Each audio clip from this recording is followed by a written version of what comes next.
Atmanirbhar, the very word signifies resilience and inner strength. Today, I'm here to talk about the stories of women who have inspired me. I'd like to tell you about the story of Suniti and Sanjana and also Anusha, whom I met and have impacted my life a lot. Suniti was a woman who had a very high career. She was a great achiever in her career.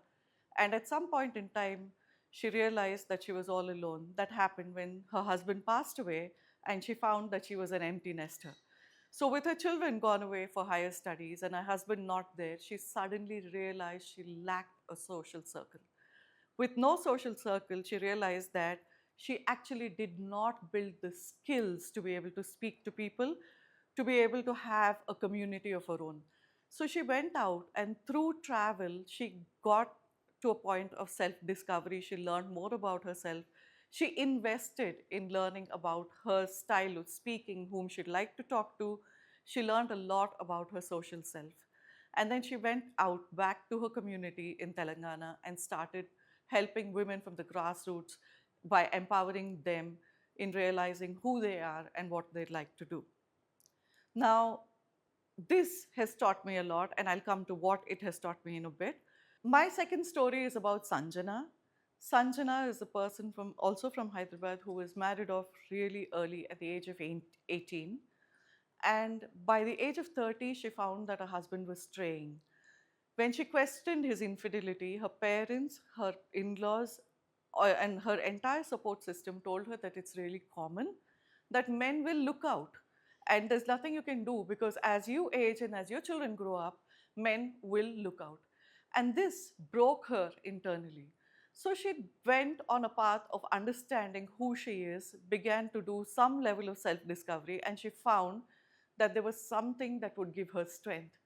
Sanjana wanted to set up a business plan that she made that was so simple. It didn't require too much of investment, it did not require too much of effort.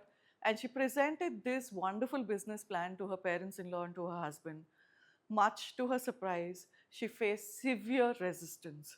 They would not accept it, and her husband questioned her integrity of being a homemaker. If she were to go out and set up a business, if she were to go out and take care of uh, selling a product or a service, how would she care for her family? How would she take care of her parents in law? How would she take care of her children? How would she take care of him?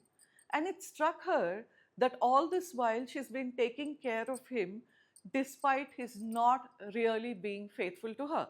So she took that resolve that she's going to set this business plan up and she spoke to them. It took her 3 long years to convince them. Her story is one of grit, of great resilience, and again, developing that sense of being self reliant, which is being Atmanirbhar. So, I would like to tell you about another person as well, Anusha, whom I met when I went to do a corporate demonstration or a corporate presentation on social anxiety.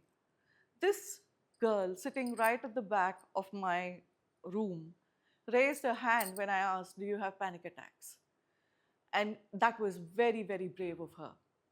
And when I asked her what was going on, I told her I would meet her after the session. And I did meet her after the session. And when I did, I discovered, much to my expectation, which is what happens with most young women these days, that Anusha did not receive the love of her parents at a young age.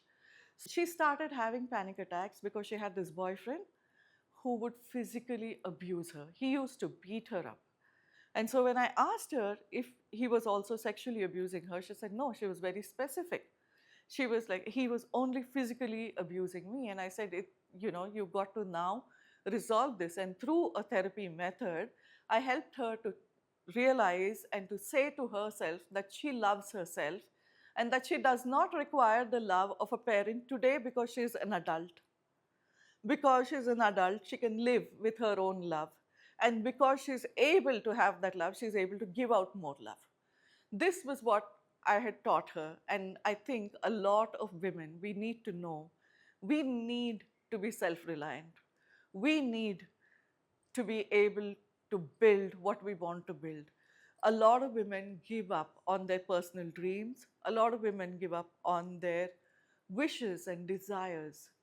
And I would think, being from a therapy background, the one thing that I found is if they knew how to look at life from a emotionally resilient lens, how they acted would be different. They would not have to wait like Suniti or Sanjana for a long time till their 40s or their 60s to be able to realize how to be self reliant.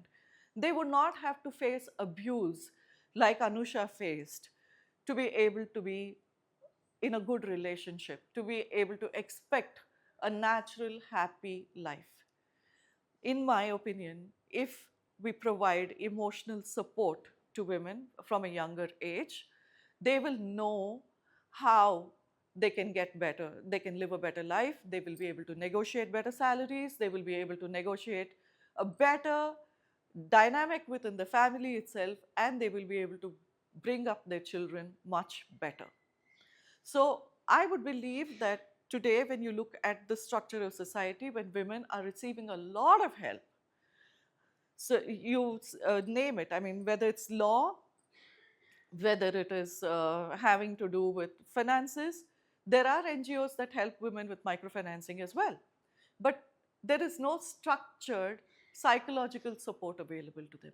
So, my mission is to be able to provide that structured psychological support, because I believe that if one woman knows how to take care of herself, she knows how to take care of her family, and thereby, by a ripple effect, I will be able to bring about some change in the world. I will be able to build more women of substance, more women who are Atmanirbhar. Thank you.